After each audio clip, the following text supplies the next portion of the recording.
Tonight at 10, Army staff are put on standby to drive tankers if the fuel crisis continues. The big retailers now say things should return to normal within days if consumers behave sensibly.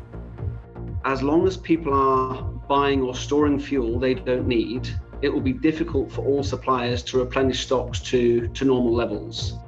We'll have the latest on the extra government measures announced tonight to try to ease the crisis. Also on the programme, R. Kelly, at one time a global pop star, is found guilty of racketeering and sex trafficking by a court in New York. After this graphic trial, one of America's most popular singers could now spend life in prison. 10 days after the killing of schoolteacher Sabrina Nessa in South London, a 36-year-old man has been charged with murder. A special report from Helmand province in Afghanistan, where the Taliban is challenged to defend its treatment of women. A lot of women have become educated. What if they don't want to live in that way? We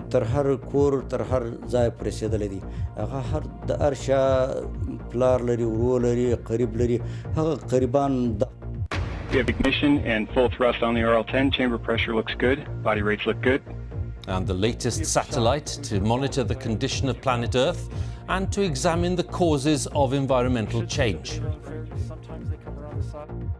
And coming up in the sport on the BBC News channel, Crystal Palace strike first through Wilfried Zaha in a match that Brighton need to win to go top of the Premier League.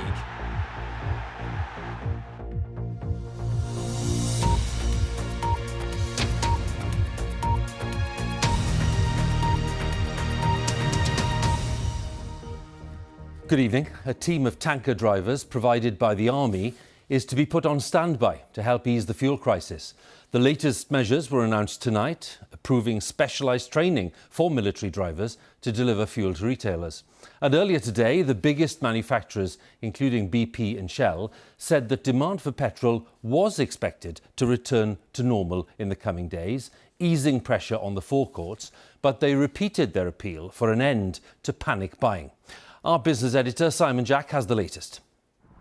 Monday morning rush hour was more stressful than normal after a weekend when panic buying by some caused problems for all. Frustration in London. I've been here ages, mate. We are waiting 2 hours here and people just go around and straight here. Skipping the queue. There were queues and some closures in Birmingham, commuter anger in Teesside. I'm supposed to be at work at 12 o'clock, it's ridiculous. How much petrol have you got?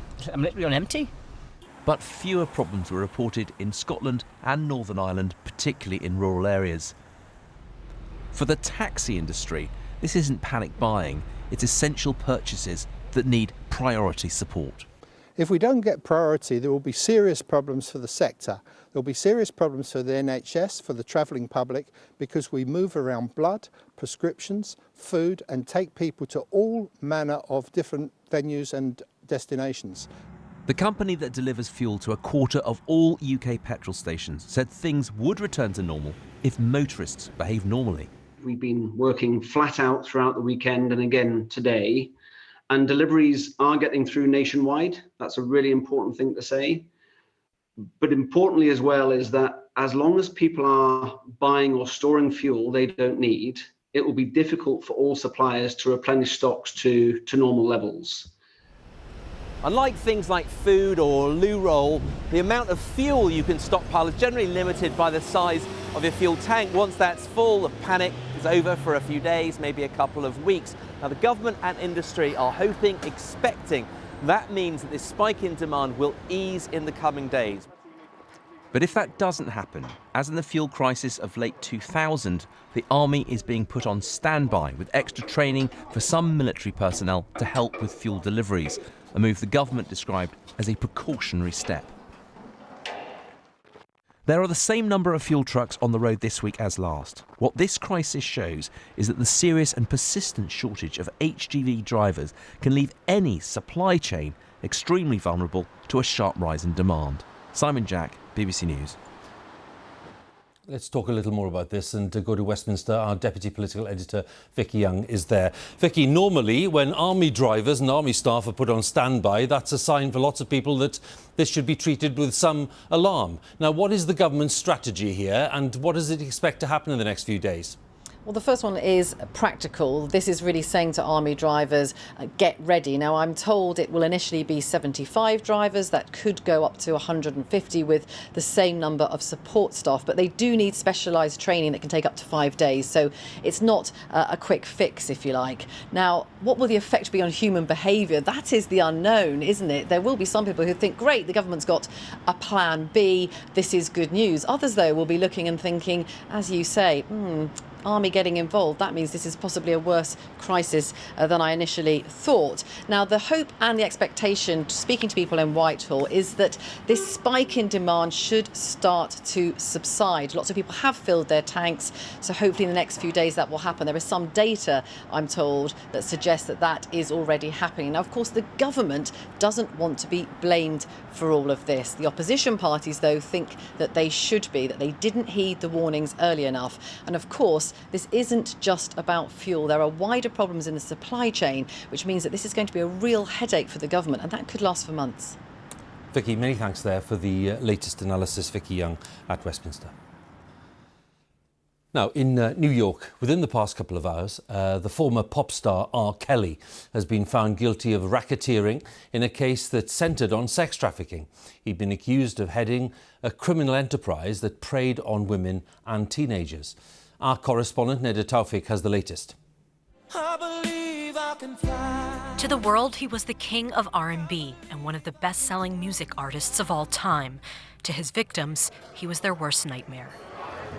Today, they finally got justice after he was found guilty on all racketeering and sex trafficking charges brought against him by the government. In rendering its verdict today, the jury delivered a powerful message to men like R. Kelly. No matter how long it takes, the long arm of the law will catch up with you. A 5-week trial in New York laid out in lurid detail how the singer ran a decades-long criminal enterprise. Prosecutors said R. Kelly used a network of employees and close associates to recruit underage girls, boys, and women for sex. 45 witnesses gave evidence that R. Kelly was a predator who exploited his fame to entrap, control, and punish people, many aspiring singers. The accusations swirled around him for decades and reached a fever pitch after a documentary focused on the accounts of his accusers. One of those women, Geronda Pace, testified in court. She was one of the first to come forward and release this video detailing her experiences with R. Kelly at just 16 years old.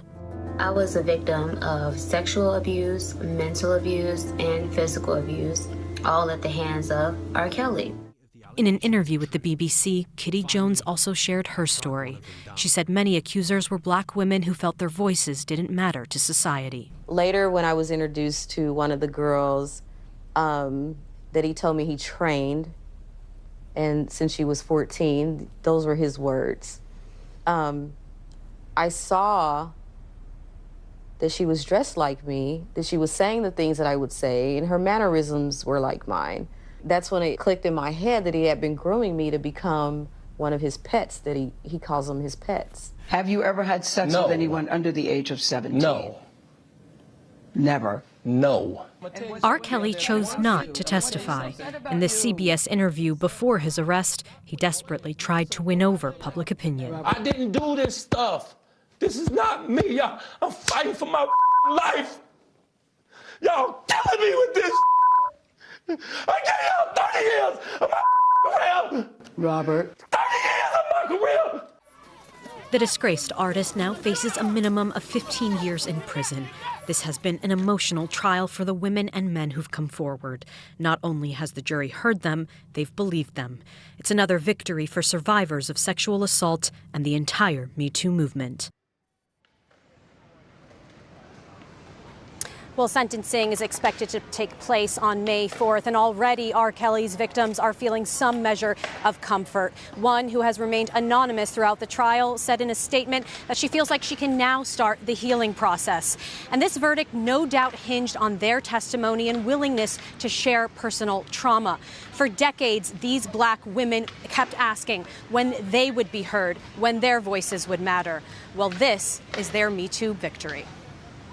Neda, many thanks for the latest there in New York. Neda Tawfiq, our correspondent there. A 36-year-old man has been charged with the murder of primary school teacher Sabrina Nessa, whose body was found in a park in southeast London 9 days ago. Kochi Salamaj from Eastbourne was arrested in the town on Sunday. Our special correspondent Lucy Manning has joined me here. She's been following this case. And Lucy, what have we learnt? Well, in the early hours of Sunday morning, the police made an arrest that they described to Sabina's family as a significant development. And just a little over an hour and a half ago, the Crown Prosecution Service announced that a man would be charged with Sabrina Nessa's murder. He is Kochi Salamaj, and he will appear tomorrow at Willesden Magistrates Court for the first appearance. He was arrested in Eastbourne just a few days after police had made that appeal for help to identify a man in CCTV video. And her uncle said today that the family just wanted justice, and it's been a devastating time for her family, for the community. Hundreds and hundreds gathered on Friday evening for a vigil where her sister described her as a caring, beautiful, amazing sister who left this world too soon. And it's raised fears for women again about safety on the streets. And this week, the killer, the murderer of Sarah Everard, Wayne Couzens, the former policeman, he will be sentenced. And it's just 6 months apart. One woman who was just walking home, another woman who was just walking to meet a friend. Lucy, many thanks once again. Special correspondent Lucy Manning. At the Labour conference in Brighton, the party leader, Sir Keir Starmer, has been heavily criticised by his colleague Andy MacDonald, who resigned today as Shadow Employment Secretary. Mr MacDonald claims that the party is more divided than ever under Sir Keir's leadership and accused him of breaking promises on policy to party members. During the day, Labour has been unveiling its plans to invest £28 billion every year to help tackle climate change. Our political editor, Laura Kuensberg, sent this report. Turbulence, rarely far from Labour's shore. The leadership desperate to recover the party's reputation. A moment of nerves, maybe, at the start of a big day. Rachel. The Shadow Chancellor with a big ambition and a big announcement too.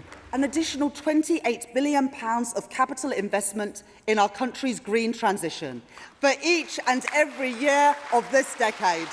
Her message: you can trust me with the nation's wallet. I will be a responsible Chancellor. I will be Britain's first Green Chancellor.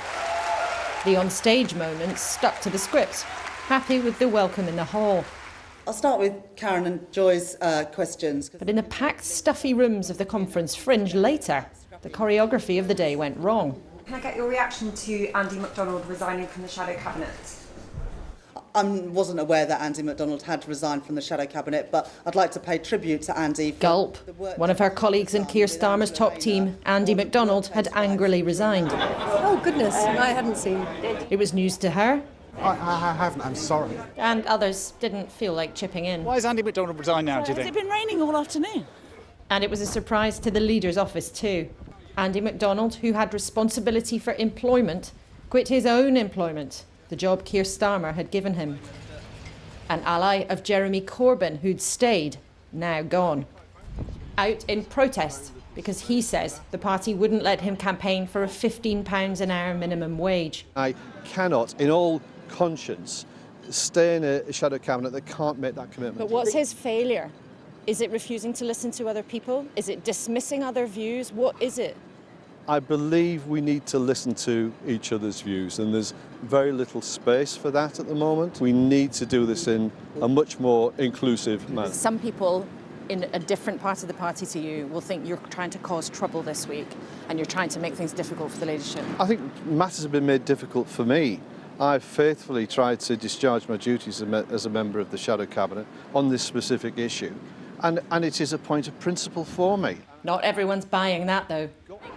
There's a vote here tomorrow on the minimum wage, and a senior ally of Starmer says he thinks this is a deliberate move. And you've got to show that your party will follow. And what the party showed today that they would follow, and those who won't follow are resigning.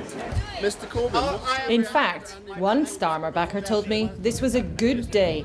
An old comrade of Jeremy Corbyn on the way out. Mr. Corbyn, what's your reaction? But the left won't go quietly. How can we get a situation where we've got a major conference, possibly within 18 months of a general election, and to be honest, the conference is falling apart? And listen to this.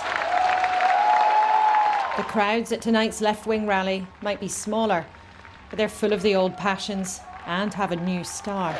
Keep on, Andy! Plans the Labour Party wants to put forward are hard to hear over the noise. Laura Kunzberg, BBC News, Brighton. Time for our nightly update on the official pandemic figures here in the UK, and they show there were nearly 38,000 new infections recorded in the latest 24-hour period. That means in the past week there was an average of 34,500 new cases per day. Another 40 deaths have been recorded. That's of people who died within 28 days of a positive COVID test, taking the average number per day in the past week to 137. On vaccinations, Wales did not release its latest vaccination data today, but for the rest of the UK, now over 89% of people aged 16 or over have had their first jab, while nearly 82.5% are now double vaccinated. It's 6 weeks since the Taliban took control of Afghanistan and forced out Western troops. Their heartland is in the south of the country, in Helmand province. And during the past 20 years, British troops were regularly deployed there, and they saw some of the heaviest fighting. Most people in the south are Pashtuns, one of Afghanistan's main ethnic groups, and increasingly dominant since that Taliban victory.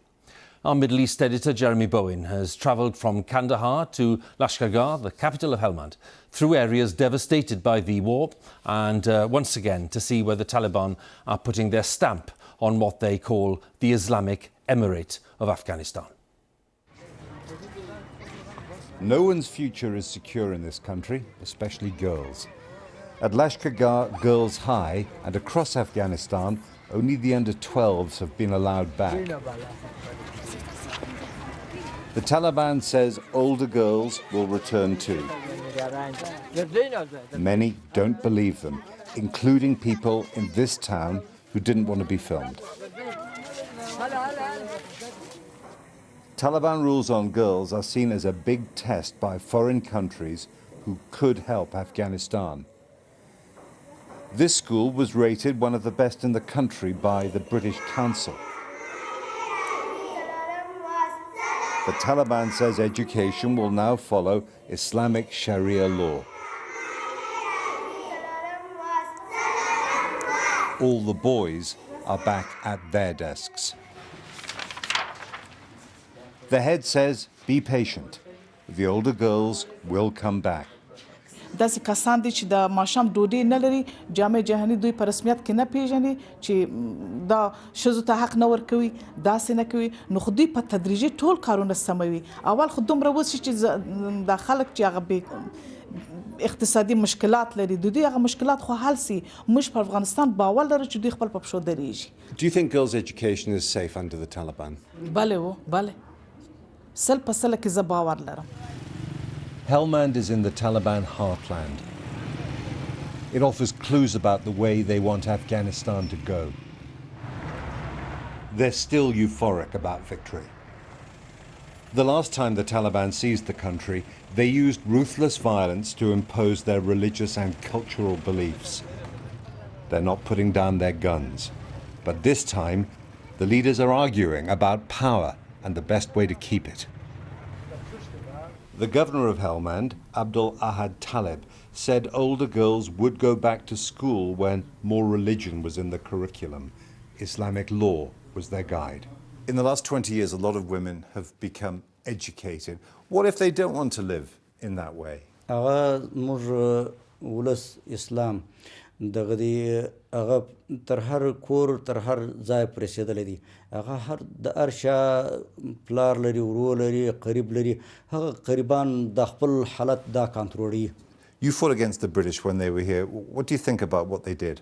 په شل کاله کې دوی خپل ناکامي ولیدله دغه دی او زموږ د افغانستان خرابي هم ولیدله چې زموږ افغانستان یې در بدره کوي خراب یې کوي او دوی هم دا شل کاله چې هر څه کم پوج جوړ کړی و اجر پوج د هغه پوج وفا هم ولیدله او خپل دغه د شکست یې دغه کوي او خپل د شتمنۍ شکست یې هم ولیدی اوس زموږ ټولو خارجان ته او برطانوي عسکرو ته The West would be welcomed back if they came in peace to help the people.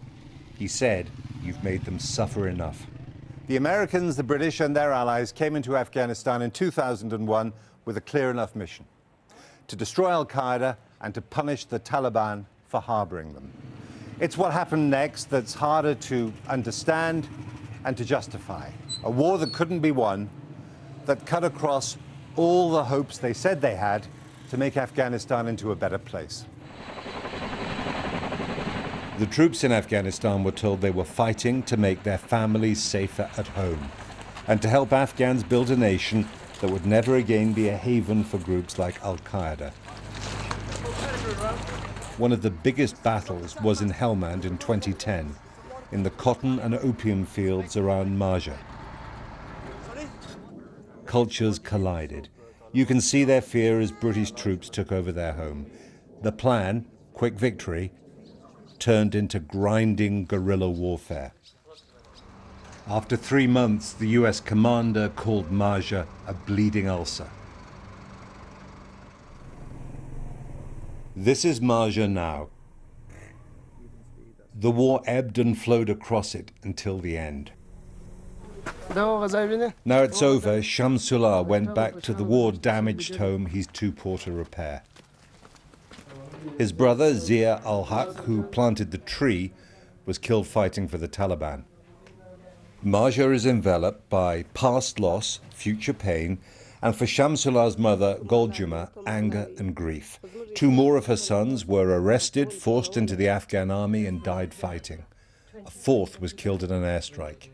نو ډیر مخه بعد خوشحالي مونږ نه دی لیدلې نو چې افغانستان ته جنگونه راغلي موږ خوشحالي نه دی لیدلې هم خپل غمجن یم نور اسلام غمجن دی ولکه په دغه ځای خو نو ولکه زموږ هم دې سر خلاصېږي چې ولې راغله نو چې وطن یې را خرابوي که ابادوي نو افغانستان خو ډېر غمجن سو باندې. They said they were here to make a better Afghanistan for women as well. یا نو ښځې وڅال ته راورسولې ډېرې ښځې بې وروره سولې هم کونډیانې سولې ډېرې منډې هم دغسې بې زامنو سولې. Why did your son join the Taliban? زیالحق ودرېدی زیالحق خبره ټول وطن ودرېد ټول افغانستان خلک ودرېدل چې یعنې زموږ دښمن رالي وطن مو خرابوي اسلام مو بدلار ته اوړي د خپل دین اوړي خو دغه باندې ودرېدی. In Lashkar Gah, you can see the forces that are shaping Afghanistan.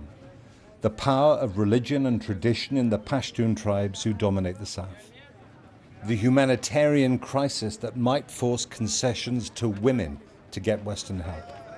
Young Talibs have smartphones. Their fathers banned photography. Like the world, Afghanistan has changed. It's harder now to bend and break a country. Jeremy Bowen, BBC News, Helmand. That special extended report there by Jeremy, our Middle East editor. Tomorrow at 6 and 10, we'll be hearing from a former British soldier who was seriously injured on duty in Helmand. Following the general election over the weekend, Germany's Social Democratic Party says it has a mandate to form a government. With 26% of the vote, their leader Olaf Scholz said that he will create a coalition with the Greens and Liberals before Christmas. But Angela Merkel's Christian Democrat Party, now led by her successor, says it also has the right to try to form a coalition of its own. A court has been told that the MP Claudia Webb threatened to send naked images of a woman to her family because she was jealous of the woman's friendship with her partner. Ms Webb, who is an independent MP for Leicester East after being suspended by the Labour Party, also threatened Michelle Merritt with acid. Ms Webb denies a charge of harassment.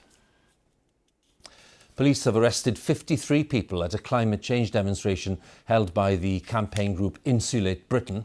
Protesters defied a court order and blocked a slip road on the M25 motorway near Heathrow Airport. It's the latest of several protests targeting major roads in the southeast of England. A High Court injunction banning the protests around the M25 and the Dartford crossing was issued last Thursday. The volcano on La Palma in the Canary Islands has erupted again this evening. Just as it was thought that the worst was over, a significant amount of lava has again started moving down the volcano, destroying everything in its path. Hundreds of homes have already been destroyed and thousands of people have been moved out since the first eruption over a week ago. For nearly half a century, satellites have been orbiting Earth, providing a unique record of the evolving state of the planet. The latest satellite, called Landsat 9, was launched this evening, and NASA claims that this latest addition to the longest continuous record of the Earth's surface will enable scientists to separate the human and the natural causes of environmental change. Our science editor David Schuckman has more details. And lift off. A murky, rainy day in California, but that wasn't going to stop this vital launch from going ahead.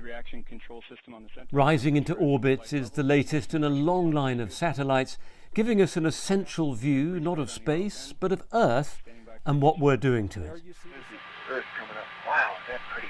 It was American astronauts circling the moon who were the first to be amazed by the sight of our planet as a delicate blue oasis. And their images were so powerful, they helped to kickstart the environmental movement. Since then, satellites have spotted forests being cleared in Madagascar, huge mines in Germany gouging out coal, cities sprawling into deserts, and how this is all making the climate more hostile. Being able to see our home from space has transformed our awareness of how fragile it is. It's revealed how human activity is causing damage in ways you just can't pick up from the ground. But the good news is it creates chances to get things right in future, like spotting this toxic algal bloom in a lake in America and warning people to keep out of harm's way. It's a 7-year mission. So the new satellite, known as Landsat 9, goes into orbit to continue the job of tracking changes happening on the land and in the oceans. And this matters more than ever right now in this year of crucial talks on climate change. Every time we see the Earth from space, its sheer beauty takes the breath away. But it's also a reminder that we understand so much more about the planet thanks to a fleet of spacecraft flying high above us. David Schuckman, BBC News. That's it from us. Newsnight is on BBC Two, just coming up in a few minutes. Now it's time here on One for the news where you are. Have a good night.